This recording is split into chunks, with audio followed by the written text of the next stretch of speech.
Good afternoon, and thank you for joining us on this very cold first day of December. First up today, we have two different proclamations. The first one is World AIDS Day.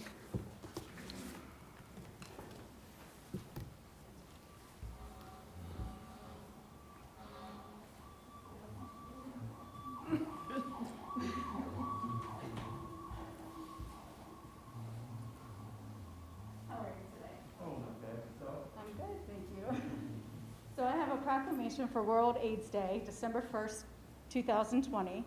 Whereas first recognized in 1988, World AIDS Day falls on December 1st each year. World AIDS Day is dedicated to spreading awareness of the AIDS pandemic spread by the spread of HIV infection and to mourn those who have died of the disease.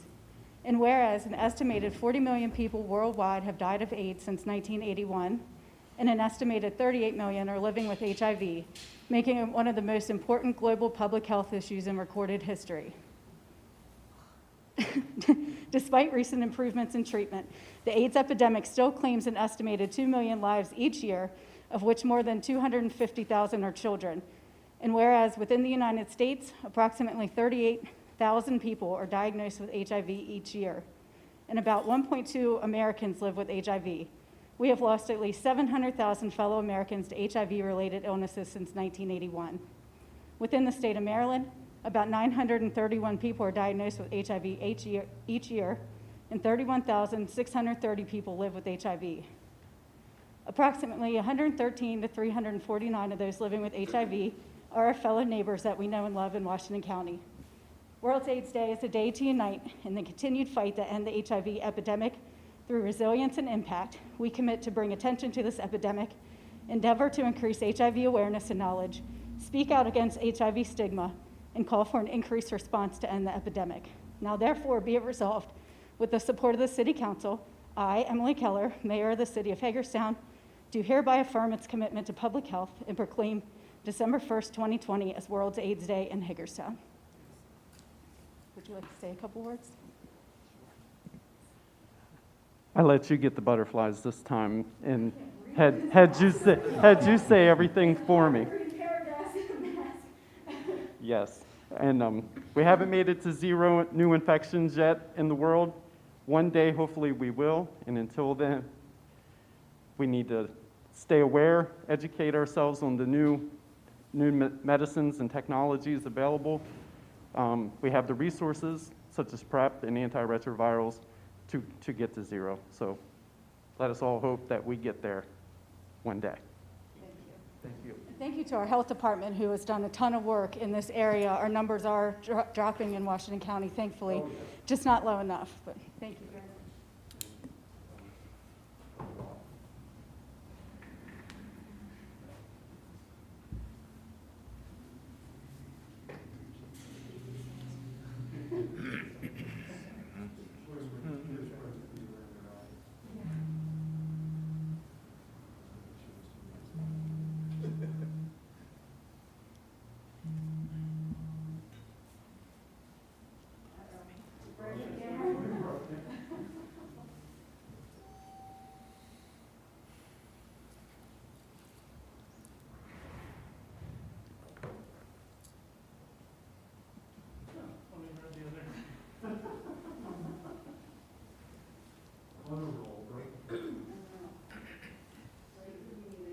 Welcome to 2020.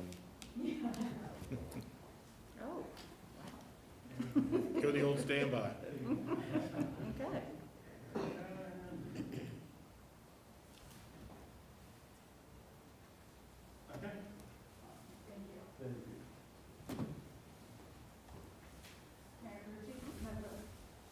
Next proclamation.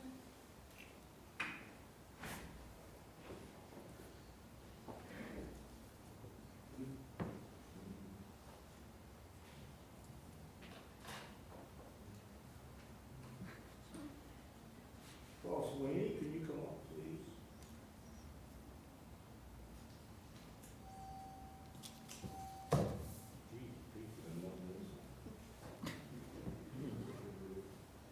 Good, good. So,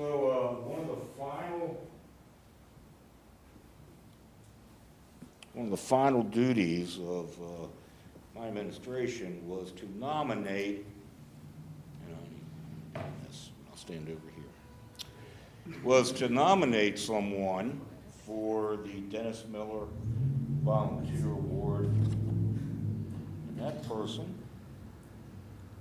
was Paul Sweeney. And for those of you who don't know Paul has done a miraculous job over at the ice rink, and of course other things for the city of Hagerstown throughout the years. So I have the pleasure to award the certificate of appreciation to Paul Sweeney. Paul Sweeney as the 2020 recipient of the City of Hagerstown Dennis Miller Volunteer Award.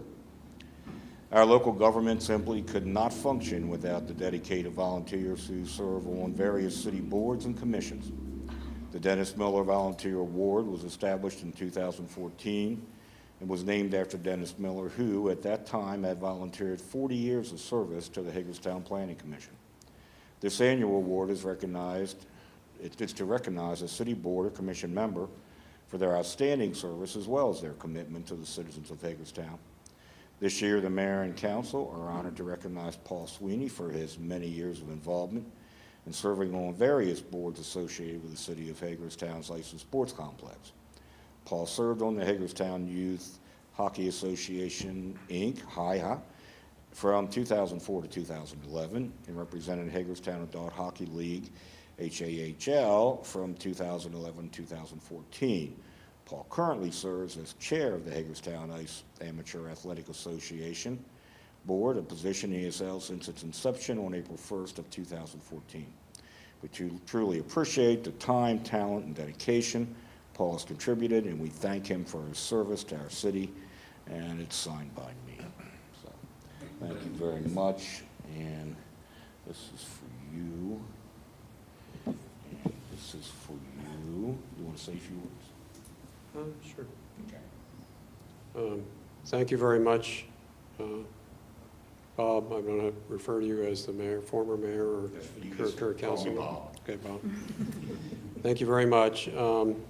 I've been involved with the ice rink actually since my son put on a pair of ice skates back in 2000 and, he was born in 92, so it was probably the late 90s, 97. So I've been going to the rink for a long, long time, and it's a labor of love. I mean, so it's not, I feel embarrassed almost to get some sort of an award for doing this, because I'm doing it because I really love the place.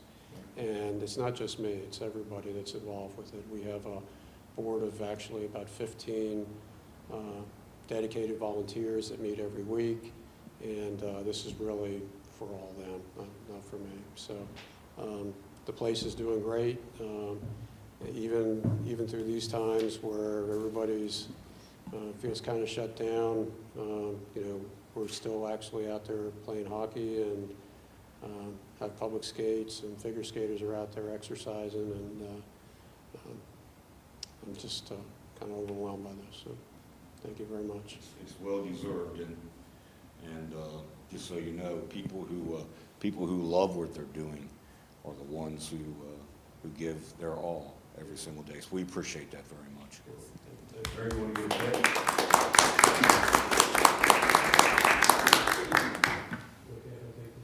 We are going to do that, yes. And then unless the cameras after. You want to hold up then?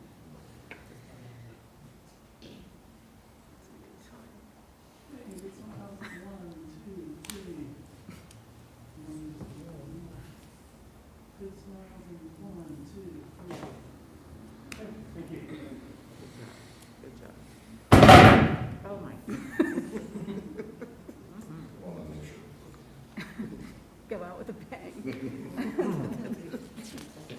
All right, next up we have the Governor's Maryland Strong Economic Recovery Initiative, funding to Main Street districts. Jill Thompson and Caitlin Bell.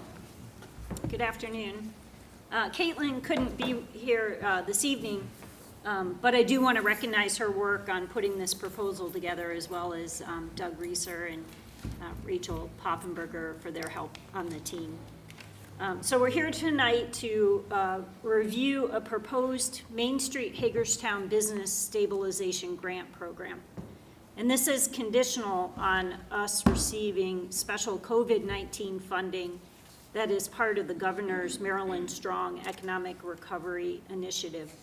And that is part of the Governor's announcement back in October, where he dedicated $250 million from the Rainy Day Fund to be combined with other resources to create a $500 million fund for economic recovery.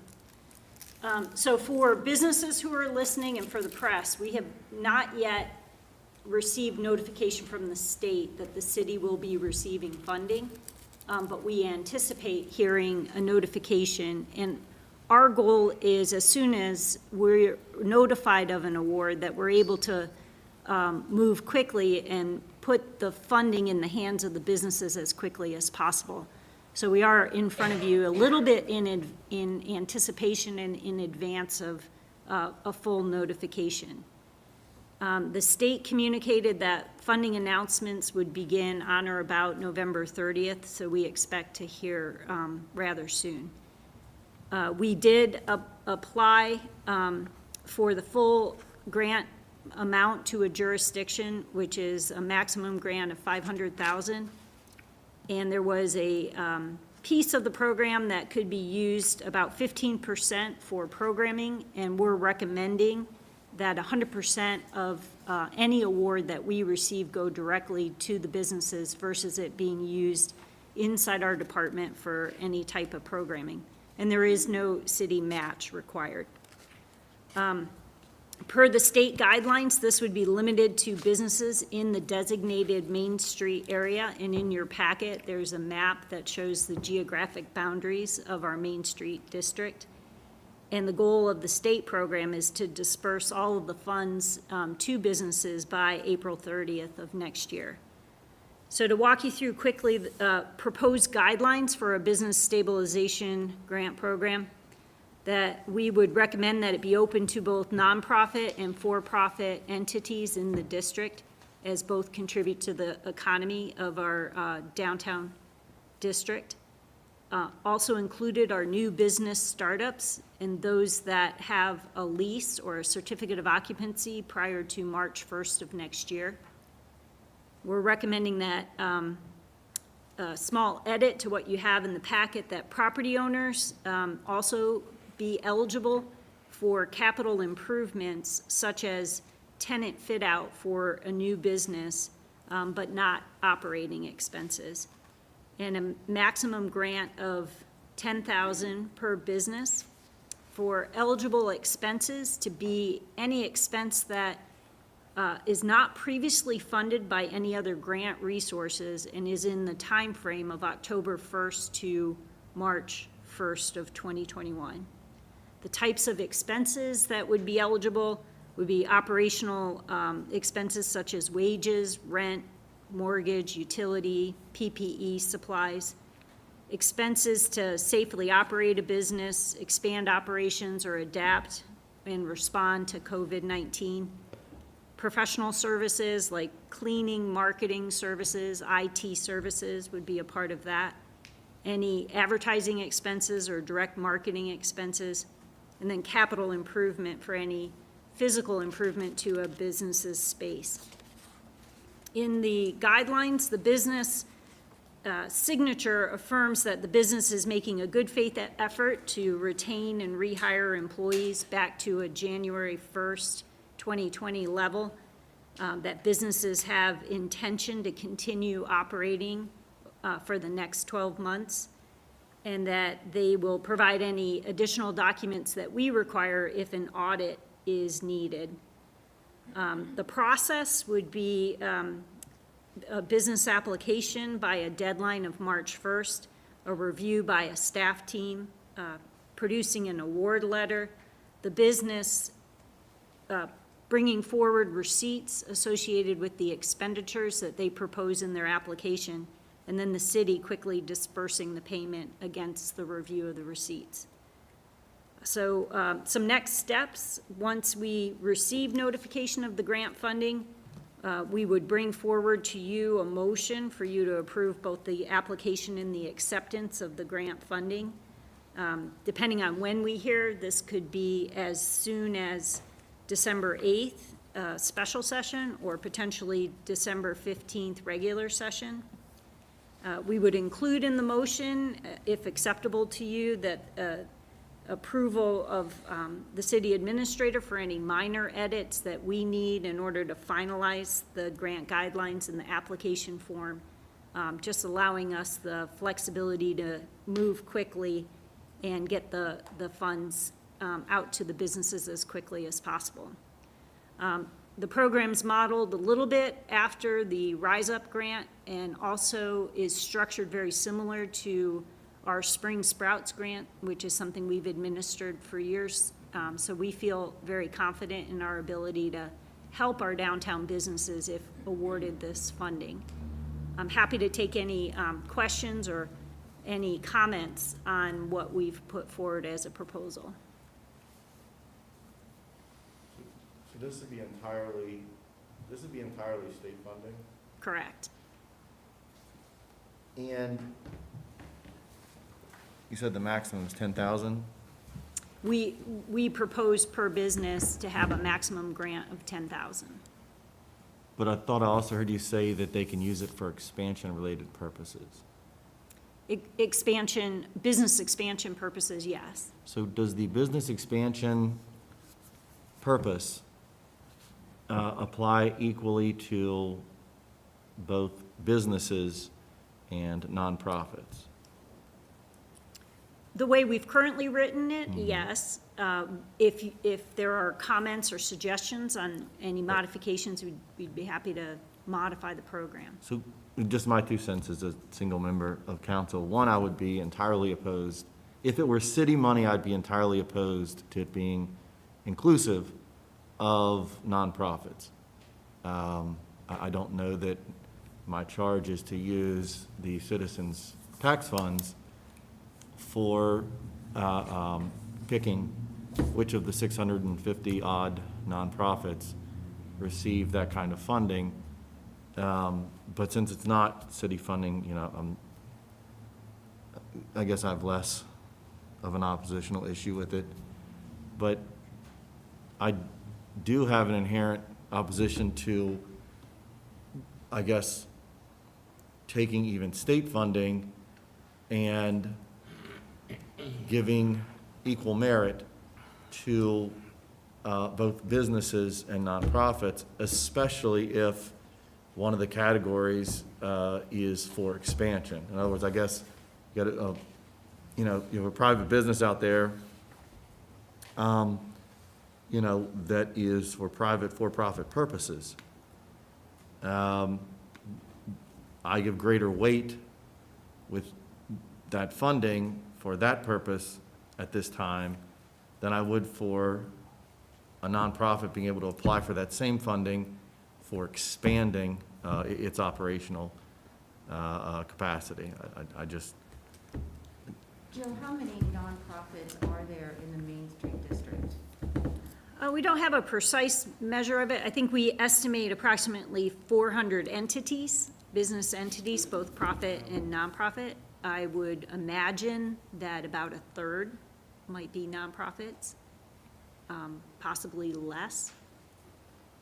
$10,000 really isn't very much to expand a business, I don't think. It's not, it's a good contribution, but I don't think that it would really just, I think it's very generous. I'm very happy that this is being put together and presented, but I don't think that it's going to, you know, expand a nonprofit to where it's, you know, what I think Kristen is maybe. No, I guess for me, like, if there's a private business that has continued to struggle, I just don't see how you can look at it and say, okay, you know, we're gonna, you know, aid in that capacity, or we're not going to be able to aid in that capacity for some because we're providing funding for expansion purposes of other entities. But the nonprofits are also I struggling. guess I just look at that funding though and say, you know, this is, at least in my mind, the intent is to assist in the nature of the impact that has occurred, not assist in the nature of expanding, which is different than, you know what I mean? It's not associated with that impact. Yeah, I'm totally okay with removing that expansion possibility. And don't I see could businesses see how we could expanding structure. right now anyway. Yeah, that too. What'd you say, Jill? I could see, if I'm understanding the comment correctly, that how we could offer it for impact to both businesses and nonprofits, but expansion only to businesses. Am I hearing it correctly? Perhaps it's the That's definition of that's my opinion. expansion. Definition of expansion? Yeah. What are the state's guidelines? The state was very open in how we could structure a program. What they want to see is that the Main Street districts use this to stabilize the economy of a downtown district. And so they are very open to how a local Main Street program wants to structure this. Well, I'm pretty sure that you have a handle on what private businesses currently are struggling and have struggled since this pandemic began. I would suggest that if possible, since the state guideline is very flexible, that we ensure that private for-profit business be giving first consideration over nonprofit, so that and don't get me wrong, there's a lot of great nonprofits out there, but I happen to know that a lot of them also took advantage of CARES Act funding, to the tune of better than they had ever imagined.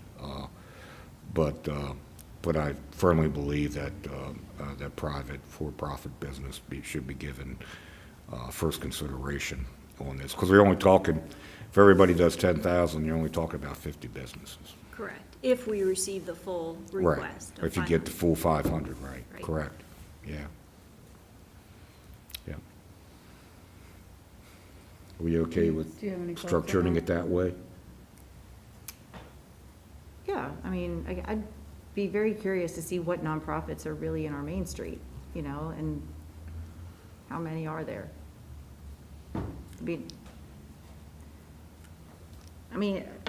The goal of this is to prop them up, right? And to increase our Main Street and to increase foot traffic and to increase the economy, right? So we have to understand that the goal of that is that, if there's a nonprofit that is going to be able to expand, to increase feet on the street, to get people to go into our restaurants, is that going to be beneficial? Because that's the ultimate goal, I would imagine. So, I'm okay with that proposal. I think that it's okay to also offer it to the, for-profit businesses first. But again, if everybody gets $10,000, 50 businesses, it won't take very long. No. It's not going to take long at all. 500,000, right, Right. exactly. Well, let us work on reworking the guidelines to address that suggestion. And within the Main Street area, we should be able to put together a list of how many nonprofits are actually Sure. in the Main Street. We can do that. Well, and I think it's going to hinge a little bit on application as well. If we're going to defer this entire process to staff deliberation and review and award, you know what I mean? I just don't want to be at the end of the day, you get 120 applications, and it end up like the CARES thing where the small business came back and said, well, this was great, all the huge corporations that they owe money to the government already are the ones that ended up getting all the money. We're not going to know that, and so we're sort of deferring this process entirely to staff, saying, good luck with the award process. And then I don't want to hear back from 11 different local businesses in the community that say, that was great, guess, we got left out in the cold on this, and this, and this, application, only to see that others, say, we got this, and this award for these types of purposes. When we as a body have said, we're not going to be, we're going to be party to that process, but we're responsible for the deliberation of those funds. that's, I guess, the outcome I don't want to happen. I don't want it to end up like, you know, the fallout from the CARES process. Gotcha. So do you agree that it should be for-profit business only, I don't, or at least prioritize? yeah, I guess, you know, I want it prioritized in a manner that it's impactful to those entities that have been directly impacted, not as we've seen in other instances where, frankly, you know, the larger sum of initial CARES came in, and some corporations, larger in nature, you know, used it for purposes that, you know, where you saw a number of them saying, no, go ahead and take this back, we didn't realize we were getting all this money, give to these other businesses that really needed it, you know, that were impacted. And we saw that, you know, there were notable occasions of that across the nation. I don't want to be the person on the other end of that, or the backside of that, not realizing that that's what ended up happening in our small case. Because, you know, we live with these folks every day, you know. But can we recognize that there still are nonprofits that are struggling Yes. with this COVID impact? I agree with that. Well, I think and there are. I'll be interested to see that list too with the Main Street area, but I mean, today is Giving Tuesday. And, you know, there's a whole initiative right now with, you know, seeking donations due to this pandemic. So I would still like to consider nonprofits to be a part of this. But I'm also willing to see, you know, the list of the Main Street area. When you ask in the grant application here, I know this is just a sample, but the percentage of change of their monthly gross revenues, so I think that's an important number to look at. Certainly a measure of eligibility and need. Is there any benefit to lowering the grant to $5,000? I know I'd love to give all of the $10,000 away, but we could give more to more entities if we lowered it to $5,000. $5,000 is better than no dollars. It's true. I would be open to modification of that, especially if we don't receive the full 500,000. That would be a point in consideration. I think 10,000, when we put this proposal together, is a sizable enough of money to make a significant impact. So it's a little bit about spreading versus impact. It's a difficult decision. Do we remember in It's a Wonderful Life where the savings, where people were rushing to the savings alone to take all their money out, and, you know, he said, you know, do you really need to take all of it out? Can't you get by with just this much? I mean, this could be similar in nature. I mean, maybe not everybody needs 10. Maybe, you know, maybe some of these struggling businesses only need 4 or 55 or something like that to make it work, you know, for them to get caught up and to get to a point where they don't feel like they're underwater and struggling every single day. And I mean, maybe, you know, we approach it out there to, you know, grants available up to, you know, 10,000 maximum. But, you know, if you come in, do you really need 10? Can you get by with, you know, 3,800 or whatever it is? And maybe it's not about expansion for a lot of them. Maybe it's just about, you know, catching up on their electric bill or, you know, things like that. And we could strengthen the language in here exactly as you're saying. We did see that both with the Rise Up, the Washington County Rise Up grant program, and the recent restaurant initiative, that some businesses didn't apply for the maximum because their need was less than the maximum. I would like to commend that draft application. It's very more simple and visible and easier to understand than the other grants I've seen. So thank you for that. Thank you. Anything else? Thank you. Thank you.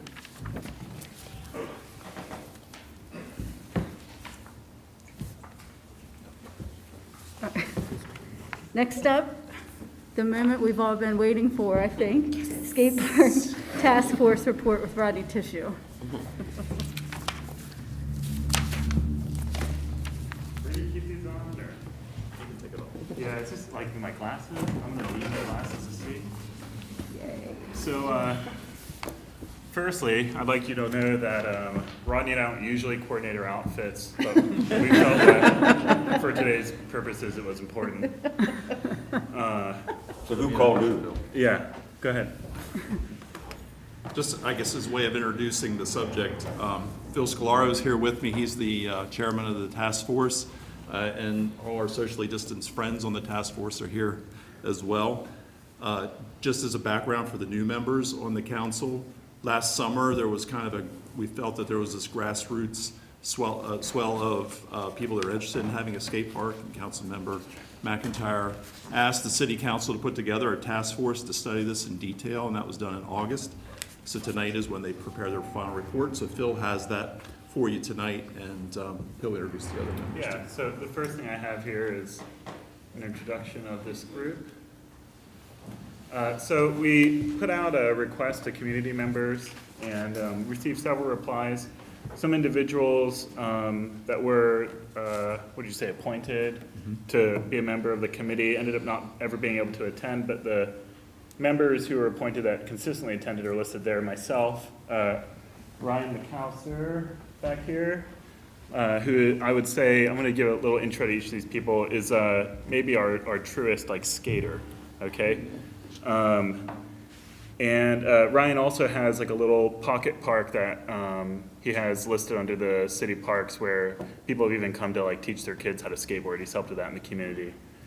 And we have Cynthia Burton here. And Cynthia represents kind of like a parent with young skateboarding children that are just kind of learning. And we wanted to make sure that this wasn't a bunch of like guys who skateboarded as teenagers, but like a range of community members who'd be interested in this project.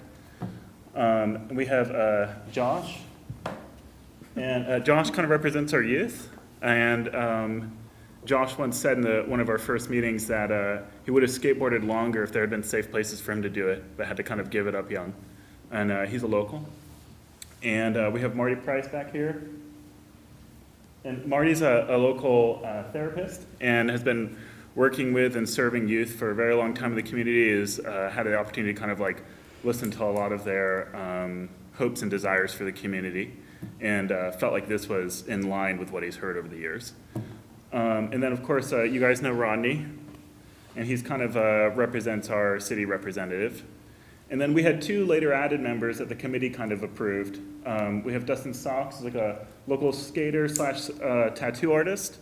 And if you don't know already, tattooing and skateboarding go hand in hand. Not at the same time, but they go hand in hand. And then we have Will Boyer, who represents Buston's interest in the project. And if you don't know, Buston's a locally started skateboard company with Ryan Daughtridge. And that's us, that's our crew. And this is a quote we all like, but I always feel like this impulse to unpack it. So it says, if your town doesn't have a skate park, it is one.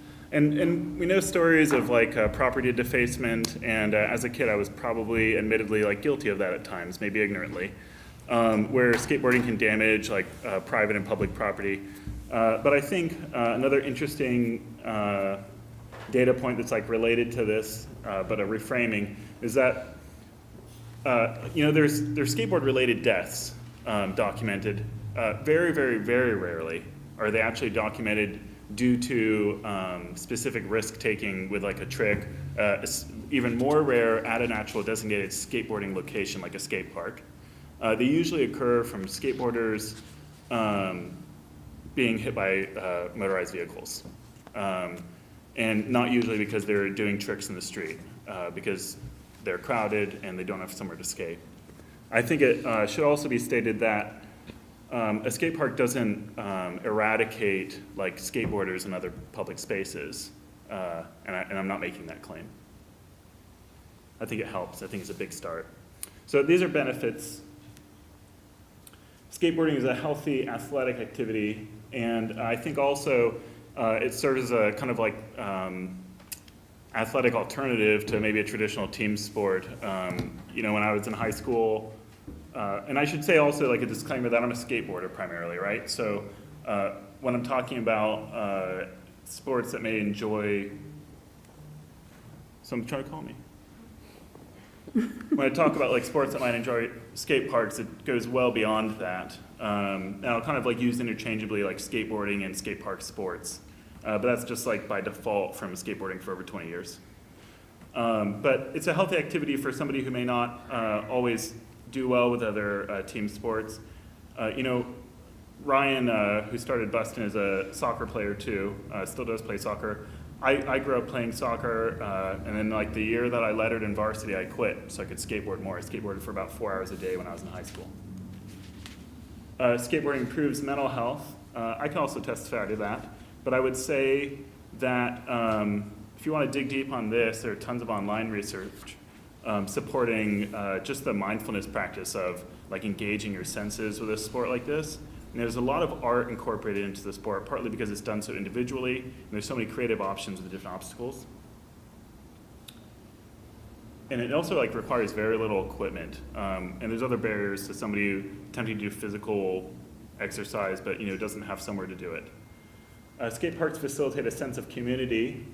This is kind of a common statement made by skateboarders and in general, like roller sports, like whether they're rollerbladers or like people at BMX ride bicycles, you'll hear that they have like a lot of acceptance and that these communities are really diverse. A lot of times you'll see like a really mixed bag of individuals, whether it be from like racial backgrounds or like different genders or just like alternative subgroups that are intermingling at skate parks. That just seems like a rare and special occurrence compared to other settings.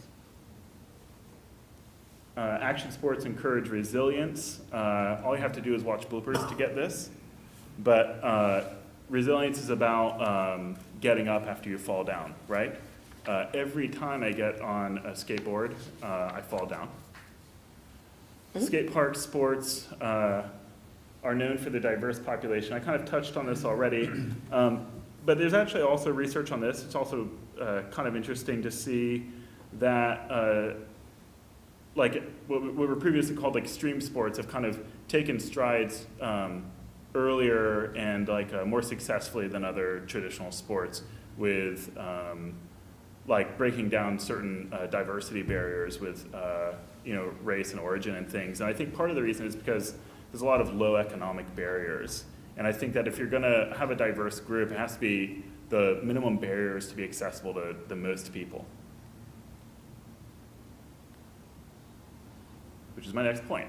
I think like low economic barriers also just provide kind of like an equitable setting where instead of this being something only like wealthy people or people with like special equipment can enjoy, somebody who gets like used material like most skateboarders or inexperienced skateboarders who maybe start with like less expensive equipment can do it easily. And I think a lot of us just grew up finding friends collecting to do this sport and then just like borrowed their skateboard or whatever, their bicycle, like during those things. Where am I pointing it out? Oh, there we got it, okay. Behind me. Oh, really? Sorry about that. Well, that thing works great because I'm pointing the opposite direction. So there's no age limit. Some of the skateboarding videos that you find online are from guys in their 50s and 60s. They're also first-time skaters. They've started their sport in their middle-aged years. And there's also very, very little kids you'll find enjoying these sports. And it seems to be like rare in other sports that you see like a league mixed of like vast variety of like age groups. And in skateboarding or like other sports that enjoy the park, it's not uncommon to see a large variety of ages. The other thing is that a skate park kind of provides a different community at different times of the day, right? So people who are skateboarding after work are gonna be there in the evening and things. And you'll see younger children there in the mornings with their parents on weekends, and a lot of like adolescents there like immediately when school is let out. Those kinds of things have kind of like a wave of different groups using it. And it's very realistic that when you have the type of equipment that we're hoping for funding for, or that we're asking for, you actually have some athletic abilities start to emerge in your community that you didn't know about before and would not have known about if you didn't provide the opportunities here for them not to, go somewhere else to like a larger urban setting or out west where there's a skate park everywhere. And when I say many sports enjoy skate parks, I want to include everything from like what you might expect with a skateboarder to somebody bound to a wheelchair. And the idea would be, how do you create a space that accommodates all of those things? And we'll get to that too. But everything in between, bicycles, children on scooters, and if you go there during the right time of day and you make a safe space that's compatible with these groups and people bringing their parents and things, then you can pretty much use anything with wheels. Okay, we had a lot of kind of like prerequisite concerns about what to us was important to consider while we were doing this. We talked about location a whole lot. That was one of the first things that we tackled. And we'll go over in detail about why we selected the site that we're proposing and the criteria that we used within our matrix.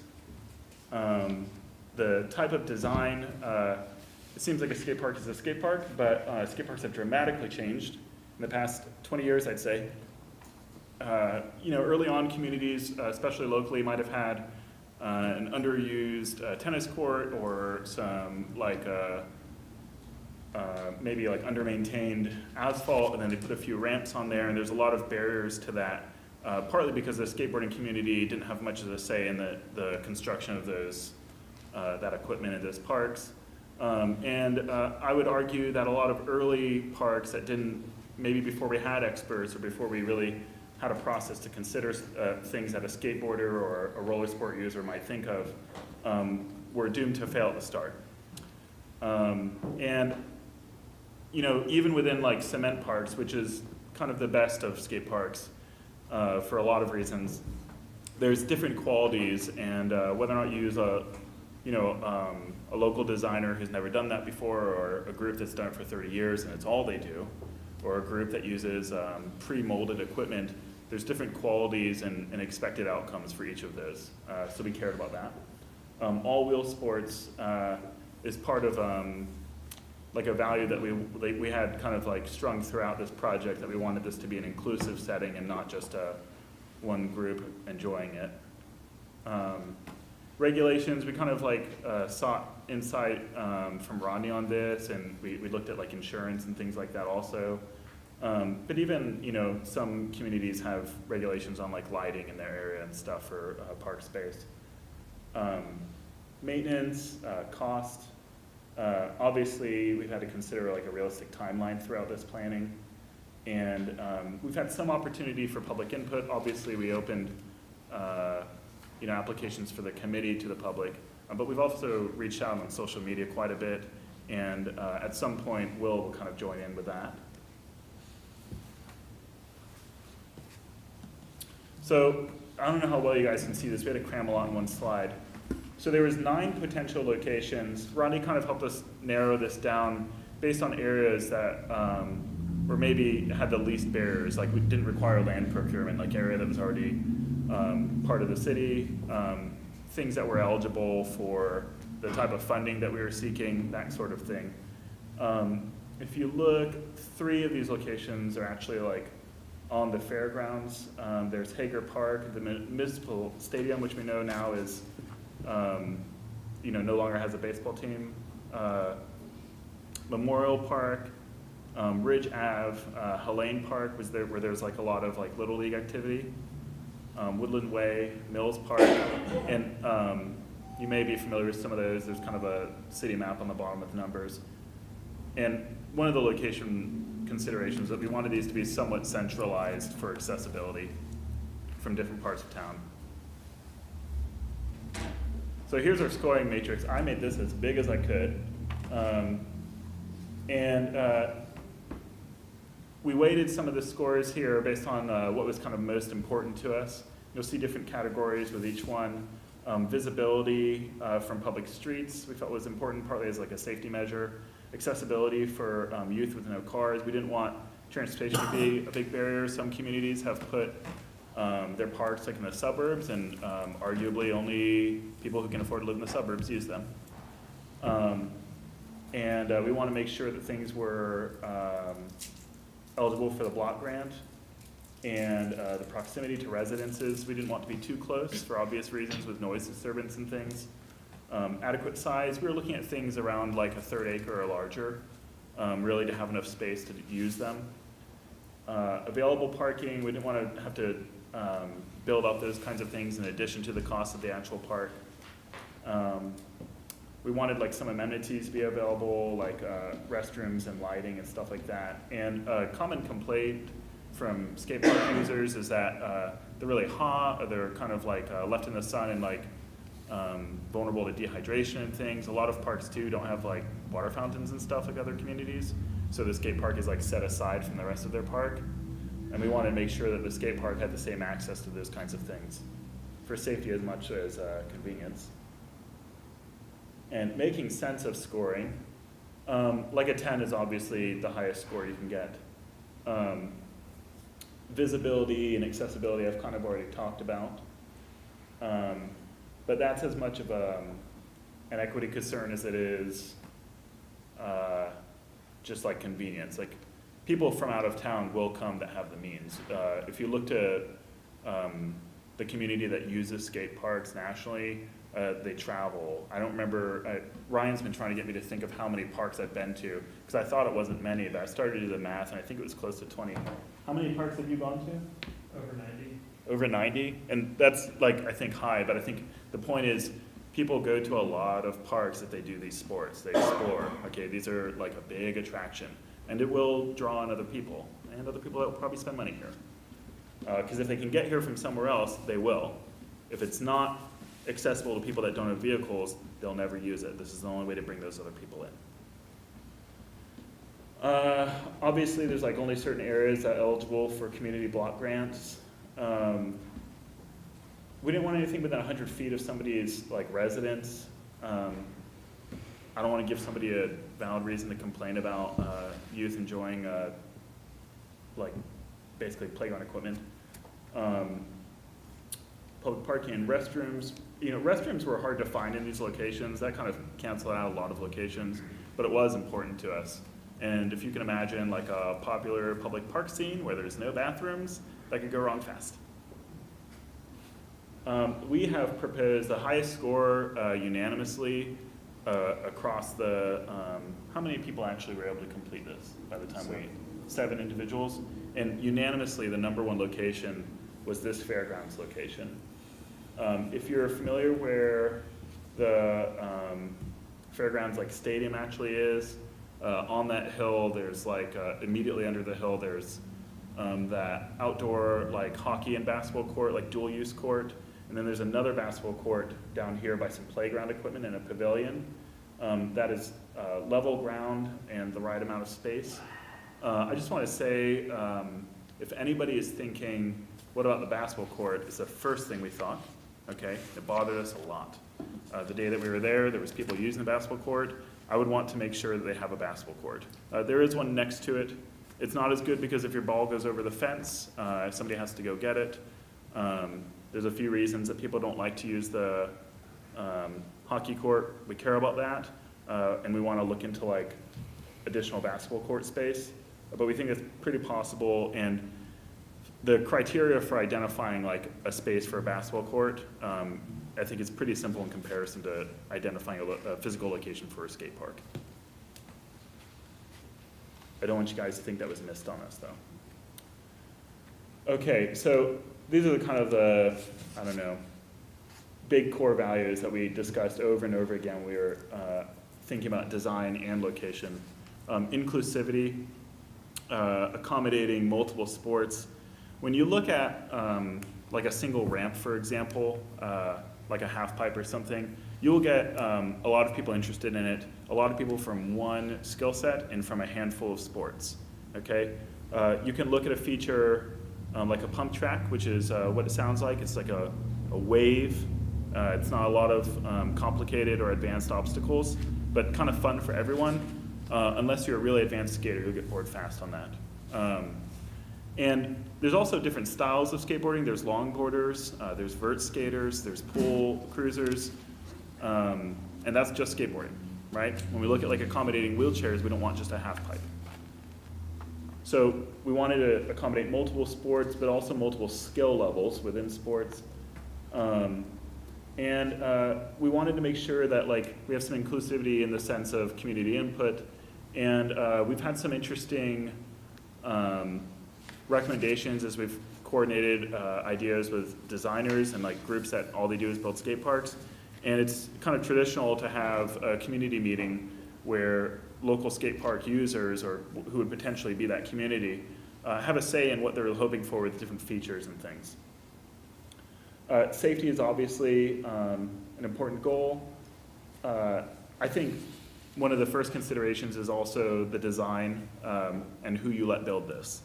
A lot of groups have focused on saving money, and they've built concrete parks that fall apart quickly because the people who are the cheapest to bid on skate parks have never built one. Okay, and I think one of the fastest ways to fall off of a wheel sport is to have an obstruction in your wheel, like a piece of broken concrete or a piece of metal coping hanging off of the top of a ramp, which is just a big pipe. I think creating visible space, this is something that Cynthia made sure that we kind of like spent some time on here, where a parent shouldn't have to like peek around a corner or follow their kid and like walk through speeding kids on bicycles and stuff to keep their kids safe at a place like this. They won't use it, and they won't feel like their kids are safe. I think that as a parent myself, I want to kind of like high ground to be able to see what's going on. I want to be able to see an open area. I think it's important in general. We don't want a hidden space where the children are vulnerable to other things either. Okay, now, disclaimer first on this. This concept illustration serves only as a placeholder design. We've had a lot of feedback. We posted this image on social media, and there are a lot of opinions about a maybe idea, which is what this is, okay? This is just a concept design. This is like a slap it up from this group Spawn Ranch's like many, many, many ideas. But it's interesting because it still shows some features that represent the goals that we have with inclusivity. That strange like boomerang shape is the pump track I was describing. It does have a bowl, and it has a lot of what are called like street features with like what look like just boxes and things. But it kind of shows you could do a lot with a little bit of space. And a lot of groups who build these ramps and parks incorporate it into like the existing beauty of a park, where there's trees and vegetation maybe planted in between the areas, and there's local art incorporated into it, or like a statue that's skatable. Any finalized design would only be after community input. We would never just come up with something and give it to everyone. So the overall project cost is estimated at $555,000 with that design, the design that has kind of the variety of features we're looking for. When you call around places, the average square footage cost is like $45. That'd be pretty expensive if it was just tile for our bathroom. That's the only experience I have with square footage cost. But I would say that seems to be like the standard in the industry overall. That's pretty much any professional ramp builder, that's the baseline price. For selecting someone to like design and build, an RFP would just go out. It would be the standard process. But of course, we would use a matrix with specific criteria, kind of similar to what we used for the location. And the local civil engineer and the site contractor will be used for the site preparation. And we're also told by some of the professional designers that you can incorporate, if a local group doesn't win your bid, they can still do things like excavation and stuff to offset cost and bring money back to your community. This is where we've considered like funding options. Ensuring there's no cost to riders, like there's not like an entrance fee or something like that, is really, really important for accessibility, okay? I work with individuals who are pretty impoverished professionally, and they may not have a dollar for their prescriptions sometimes. If a child needs something safe to do, and they have a fenced skate park that even has a small fee, you're going to cut people off. You're gonna cut people off who probably need it the most. We want to avoid that pretty much at all costs. We don't propose any city tax money to be used. And then I've outlined what grants and other funding we've considered. The federal funding we've looked at is the Community Development Block Grant. That's the eligibility criteria item I mentioned earlier. The Maryland Project Open Space Grant. And there's also like a foundation started by Tony Hawk called the Skate Park Project. And the foundation specializes in bringing skate parks to communities maybe have been forgotten in other ways with different things that would kind of like brighten up their community, or maybe economic disparities that exist there that disadvantage them significantly. I would say fundraisers, and we've already done some of this. I'll let Will talk more about that. I'll just kind of preface that there is immense community support with this. Every time we bring something up, people kind of go crazy. And then business donations. People are already approaching us and asking us what they can do and talking about like matching donations and stuff. So we believe that there's kind of promising funding there as well, but it will never be enough for the quality of a skate park we want to provide the community to rely on fundraising and business donations alone. I want to be clear about that. We're going to need the grants. We propose the City Council utilize the following grant programs: $375,000 in the Community Block Grant over 2 fiscal years. The Project Open Space, we're proposing $150,000, and then we're saying $30,000 in fundraising and other skate park related grants. The maximum I think that the skate park project, for example, offers is what, something like 10,000? Do you remember? 10,000. Most grants are much smaller. I will say that I believe Project Open Space and the block grant frequently fund skate park projects. Okay, this is not a new or alternative idea. This is like playground equipment. So overall proposed budget, $555,000. I said that in a previous slide. Maintenance and insurance. This picture is actually just like a blogger that skateboards, and it's not uncommon for skateboarders to always have a broom in the back of their car. And skaters who are introduced to a community that takes care of their space tends to take ownership and help take care of it. But using like city park space, I think can kind of ensure that there's city staff to assist with things like maintenance and cleaning. When we looked at the cost of insurance, it's estimated that less than $1,000 would be added to the city's insurance annually, their cost. Because the city's insurance is pretty awesome already. City staff will need to like clean debris and things like that, potentially recaulk seams and reset coping, but it's kind of standard maintenance. On the bottom, there's a point that these designer builder companies, these groups that do nothing but build and design skate parks, have little maintenance guides in the back, even with like calendars for how often you should be checking things and how seriously you should take different maintenance needs. And I want to be clear that this is not being proposed to be like supervised. That there's not going to be a city staff babysitter that's there. It'll be closed at dusk like other parks. I think Will's going to talk a little bit about this fundraising event. Before the numbers started to rise rapidly, we had kind of an interesting opportunity that I would say fell into our lap, but it only fell into our lap because Will scrambled at the last minute to make it happen. Thank you. So I'm the general manager for Bustin' Boards, and a little over, I guess, about 3 weeks before the event at Cushwa Brewery, Ryan Daughtridge and I reached out to Cushwa and just kind of started planning an event that started as just a cool event between a skateboard company and a brewery. And at our first planning meeting, we threw around the idea of trying to raise money for a charity. So the next thing was, well, what charity do we do? And I had heard from just knowing Dustin for years on his Facebook about 6 or 7 months ago that he was trying to get a skate park built. So I just started putting feelers out, and thankfully Shelley had talked to Ryan about it previously, and we decided let's try and raise money for a skate park. So the next thing was what can we do to raise money? What can we do to attract people to this event? At no point in the initial planning phase were we planning to do an art show, but I'm sure you've heard back in April, there's a pretty devastating warehouse fire on the other side of town that Buston was operating out of, and we lost about 100% of everything that we had. And in the middle of COVID, it's made it very hard to get more in and recover from that.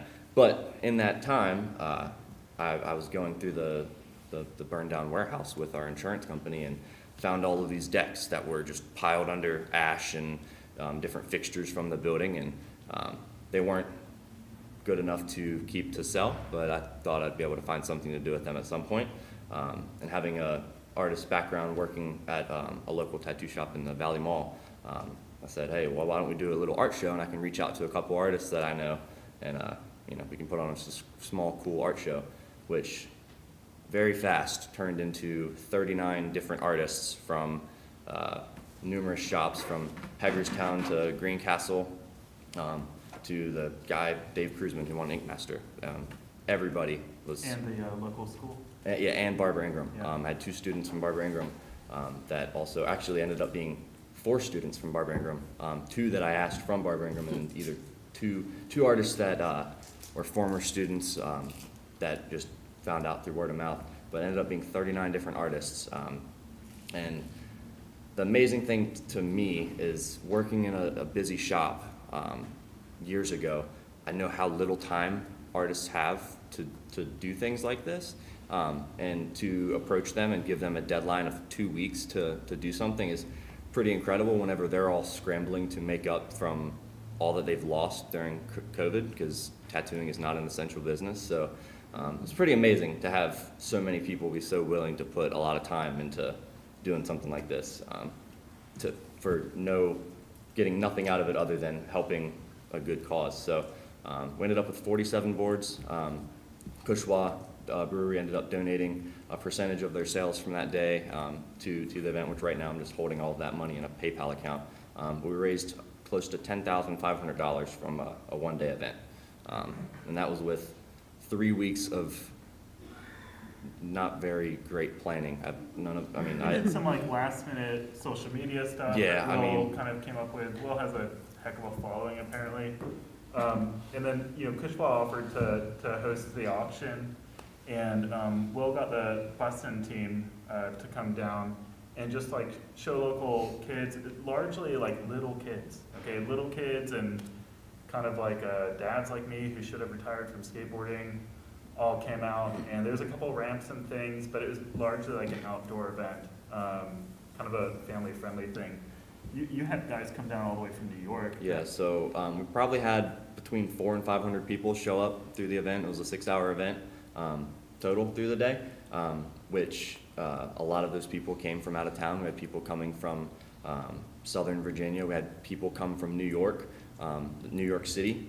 That one of them was a student of one of the team riders from the Buston Pro team that came down to host the demonstrations.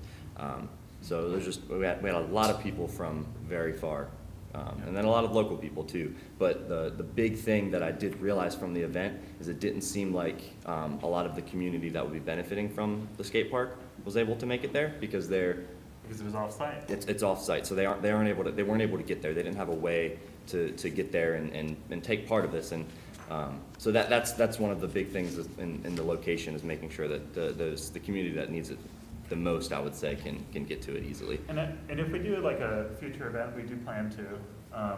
We have to gauge the environment with COVID and things, but we would prefer to do something downtown and really invite the people that we're inviting to the park overall, and the people that can get there will be able to get downtown. But if we do it downtown, we can make sure people who can't get there can go. I want to talk a little bit about next steps and future ideas and kind of like community support. So I want Will to stay up here with me. So Will, I need my glasses again. Kind of looks like one of those, do you remember those things where you feel like your eyes go out of focus? magic eye things. So, okay, city council, we're requesting that you pass a resolution on 12/15, is that like the next meeting? Endorsing the project and funding plan. We plan to, we'd like to receive proposed funding request endorsement from the council.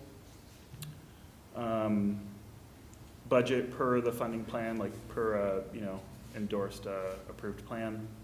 And then issue an RFP. Is that like issuing it in February? Rodney, sorry, that's your, probably in January, okay. For like a design build provider, and then have the task force like continue to make recommendations with a matrix that we would show you guys and kind of what considerations we have when we're selecting. And then like continued grant seeking and fundraising from us. I think this group would continue to meet and continue to be like in for the long haul with the process. Maybe meet less frequently, but regularly. And then I wanted to give Will a moment to kind of express, like Will has kind of kept the feelers out in the community, especially in social media, and a lot of business owners have approached him. So I wanted you to maybe talk a little bit about, anecdotally, some of the people who've approached you and expressed their support. So I had Michael Weiss. He's he's a local business owner. He said that he's had a number of people from his group of fellow business owners in town express interest in helping sponsor, donate money, and raise money for the park. But there's also a lot of smaller businesses like restaurants and tattoo shops that I think are going to be willing to, do like a tattoo special where you come in and you get something off of a board that is skateboard related tattoos, and donate a portion of that money to the park. I think Dustin would agree. Their shop would be down to do that. But then a lot of restaurants too. So a lot of struggling restaurants. I know a lot of them are having a hard time right now. People just aren't eating out as much. Utilizing restaurants and bars to have, if people go to eat or whatever, say that they're there for the skate park, have a percentage of that sale go towards the park, but then it's also helping local businesses, have more business come in. And I've spoken to a few restaurants and bars that would absolutely be wanting to do something along those lines. People keep coming out of the cracks and asking for what's next, how do we get involved? And this is kind of like an iron hot scenario where the motivation is there, and we want to kind of like keep the traction going, so to speak, with this conversation and how to move forward. Does anyone have any questions for anyone in the committee, or anything you want us to elaborate on? I just have a comment that the next time I need to put a task force together, I'm using all of you guys. Oh, good. Yeah. Doesn't matter what it's for. Yeah, it doesn't matter what it's So, secret for. sauce, you just need to know that You're hired. Rodney has to supervise. Okay. So we did have a chaperone. Yeah, yes. We would just talk about skateboarding. No. Thank you guys very much for putting this together. This is awesome. Yeah, thanks. I don't know if you guys have any I questions. do have one question now. Yeah, please. On the insurance side of it and the liability side, Yeah. how does that work, and how is the city protected? So the city would be covering the insurance on that. I talked to Kevin DeHaven about how that would work, and, the city has a lot of exposure already with all our parks and roads and everything else. So when you add this, it's really kind of a drop in the bucket. So that's why Kevin's quote that he got from Legit was actually less than $1,000 a year. But the city would have the insurance coverage on that. So if people go and they follow the posted rules, and they get hurt, or they don't follow the posted rules, I should say, and they get hurt, that's really on them. And there would be a whole list of rules that they have to follow, safety equipment especially. But it's at your risk, and to be honest, that's the safest liability option. When you attempt to police things, or if somebody pays for a service like this, then you've absorbed, you've taken on more liability at that point. Now they're customer too. At this point, we say, here's what we're saying you should do. These are the rules, not recommendations. But if you start sending someone there to police it and things, you're taking more liability. And Legit's very familiar with insuring these. In our memo, we showed just a few of them in our area here. Right. They're very common. I just want to thank the task force. I know that all of you are incredibly passionate about this project, and you've put in a lot of work. I've seen the community support firsthand at Cushwa and on Will's posts and all the online activity. So just to meet and do these things out of the goodness of your heart to get something that's going to be pretty spectacular for our community, I really, thank you all very, very much. It takes time away from your family. I really, really appreciate it and all the work, and such a great PowerPoint presentation, Phil. You did great. Thanks, it's like my first one that's I not know. just pictures of You did great. You did great. So thank you. And thank you, Rodney, as always. Well, I want to just say thanks as well as providing information. I was at that skate park event at Cushwa, Oh, cool. and I was super amazed to see how many kids were there. My neighbor was actually there. They had their 7-year-old daughter who never skated before, but that was her first time skating that day. So I was glad to see that, and so many people to come out to support. I do have a comment or a question. You mentioned how location number 6 at Fairgrounds currently has the hockey ring and the basketball court. Yeah. And there was consideration for the basketball court. Yeah. What about the hockey ring? What would be done with that if number 6 So is the hockey the- rink would still be there, that Okay. doubles as a 2 double court basketball court. Is that what your question is? Yeah, so if the go skate back park to the goes slide. there, what happens to the current hockey ring / basketball court? Would it stay put? So if you, somewhere where my P is in proposed, the first P, is where the hockey court / basketball court is, that's not being touched. Okay, But there is just like a post in the ground concrete slab that's used as a basketball court next to the parking there. This is kind of in between that parking and the dog park is at the bottom. That's the one we're talking about taking the space of. And even though there's 2 more basketball courts right next to it, we still think it should be replaced. I don't know if it should be replaced like more strategically in a more central location where there's less basketball courts, or if something should be added. Like I know there's been some work in Wheaton Park recently, but I guess what we're saying is we don't know what to do about that, but we care about that too. Marty had to leave, but he's really active with the basketball community too, and we all sat in that pavilion and looked at those kids playing basketball and thought, I bet I could get them a skateboard. But Well, I a hope, lot of those kids also had BMX bikes and skateboards. yeah, that's true and too, scooters and nowhere with to use there. them. But we wanted to see, like, can we lay another cement slab, which is not as hard as a skate park, somewhere flat and build a basketball court there too, minimum equipment. thank you for the clarification, because I was, usually in the summer, I'm more active at working out at the fairgrounds, and yeah, there's always some kids and Yeah. adults at that. Yeah, there were this fall when we activity, went there, so, there was probably like between 15 and 20 youth, Yeah, so, thank you. yeah. Anything else? So I'm taking that to mean you guys are all game. You guys are all down with this. Well, I am. Okay, So we're in budget season. If this proposal is acceptable, we'll budget this way with our CDBG funding, the program open space money, funding, which I'll be bringing to you next week. So you'll see the skate park on there. And then ask that you pass a resolution on the 15th that kind of gives us the green light to start putting together the RFP and all that. Are you guys okay with that? I mean, I'm okay with it. yes. I want to put out my information at least. I don't know if that's through Rodney or I know all you guys have official city emails now. But if at any point you have people in the community coming out to you with questions, or you want to know something, or you have a concern that you realize later, we want to know that still. Okay. Thank you very much. Yeah. All right, thanks. Thank you. Thank you. City Administrator?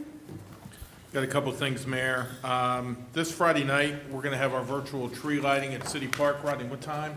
6, the lights go on at 7. Lights come on at 7. So once again, my grandchildren will have something to do every night of the week, and having Granddad take them to watch the trees and the music. So I'm looking forward to that.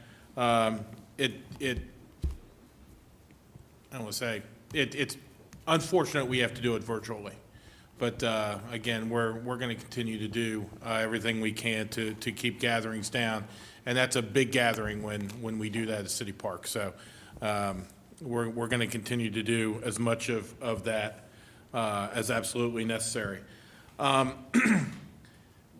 would like to take an opportunity, I know you've heard a little bit about this, but take an opportunity to thank our public safety folks, but especially our code enforcement DCED staff that worked Wednesday night and most of their Thanksgiving Day at the Hamilton, helping to ensure that property after the partial collapse that was experienced there was dealt with safely and expeditiously.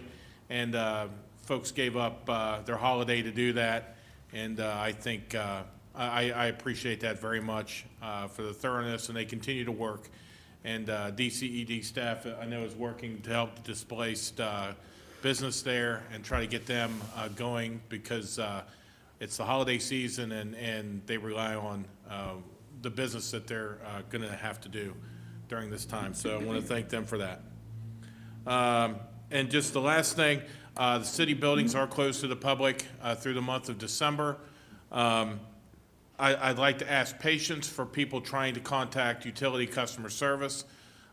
We do have them back in the office after having to close that office down due to a COVID issue, but that's all taken care of now, and the phone lines are jammed. And just appreciate patience from folks trying to get a hold of them. The online portal is up and working for payments, for accounting inquiries.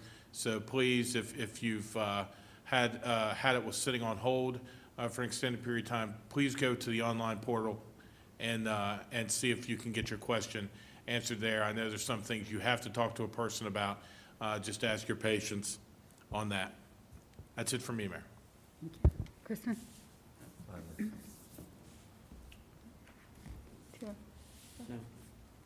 Good tonight. All right. Well, the only thing I have to add is tomorrow night at 6 o'clock on Facebook Live, Washington Goes Purple is having a family resource night. It's going to include the resources that are available right now in Washington County for our students and also for parents that may be struggling during this time. So we're going to air it on Facebook, and then it'll be saved. You guys can come back and watch it. The health department is putting it on to just let people know what's available to them right now with all the isolation and everything else going on. And lastly, I just urge our citizens to continue wearing their masks. Our positivity rate was above 10% over the Thanksgiving week, and that's pretty scary. So let's all do our part with your mask, covering your nose. And with that,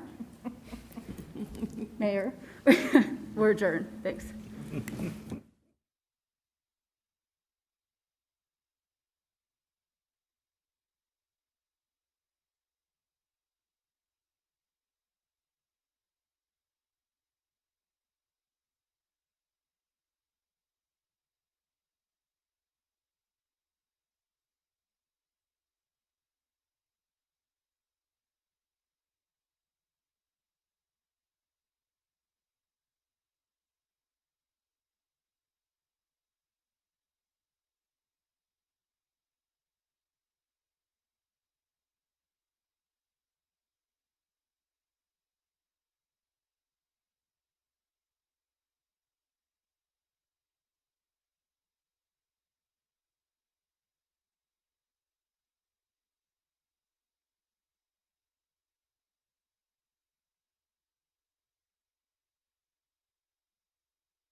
Welcome to Council Wrap. I'm Communications Officer Wes Decker, and I'm joined by a couple of the new council members, Takesha Martinez and Tiara Burnett. Thanks for sticking around after the meeting today. I just want to ask you first and foremost, I mean, there was a lot leading up to the election, and since you've been elected for both of you, that has been discussed. And now that you're in office, I know it's a rather small sample size at this point, Tiara, but what's it been like so far, and have you been able to put your finger on the pulse of, is this the way you thought it would be?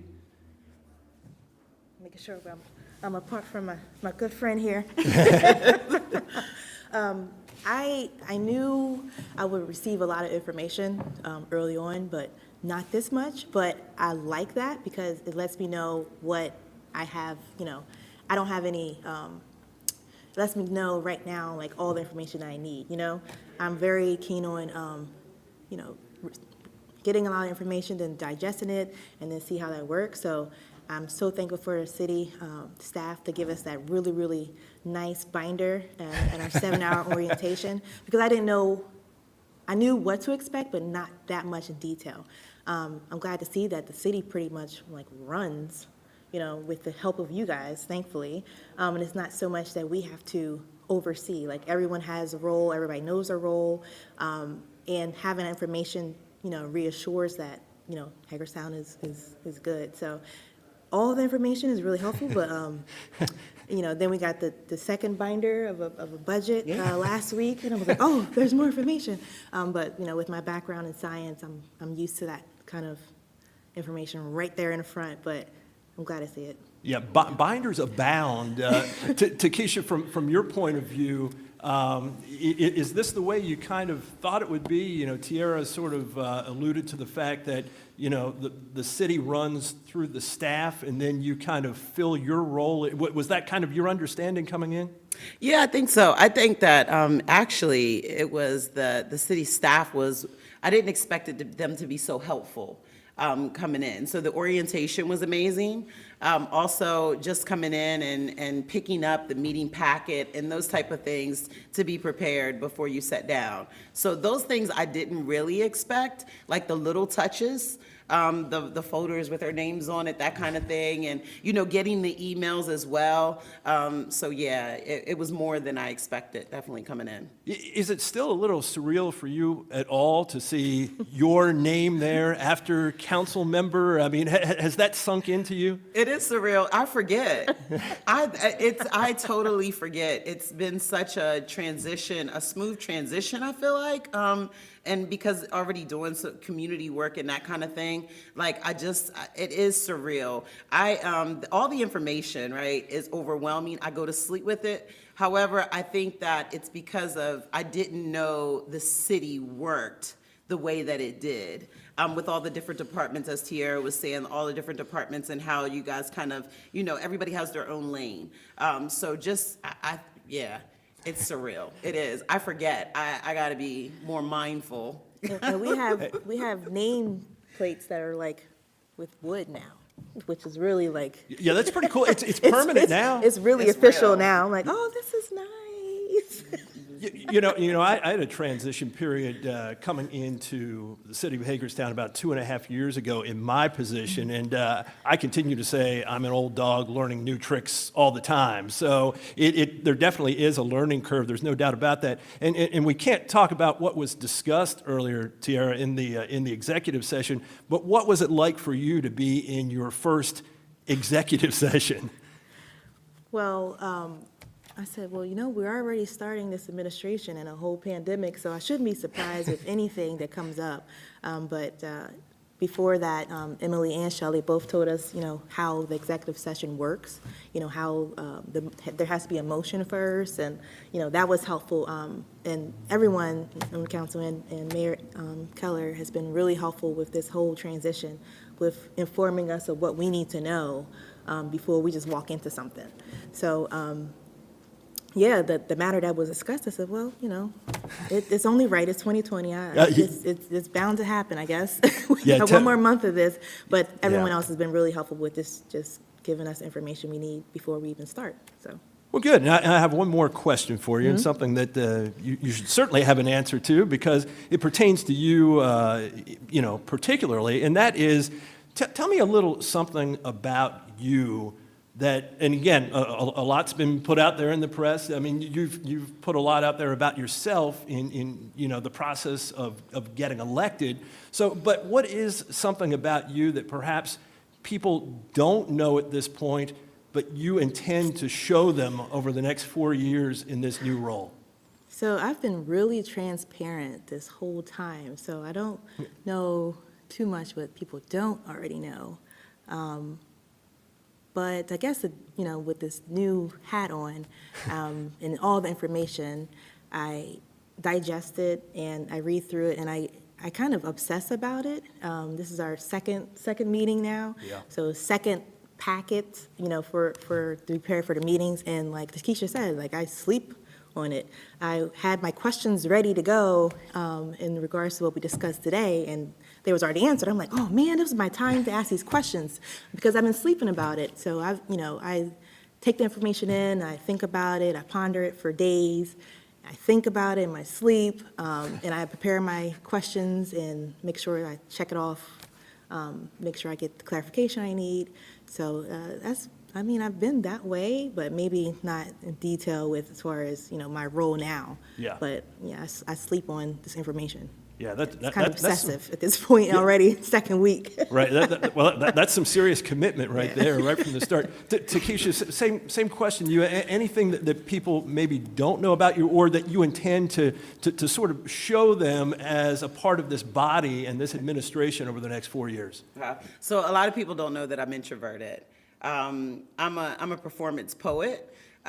So people think that I'm this outgoing and I like to talk and I like to be, in the forefront, but that's not the case at all. So I think that I plan to, in the next 4 years, show how prepared I can be whenever it's time to show up. Because if I'm performing or if I'm ministering in poetry, I show up ready to do that.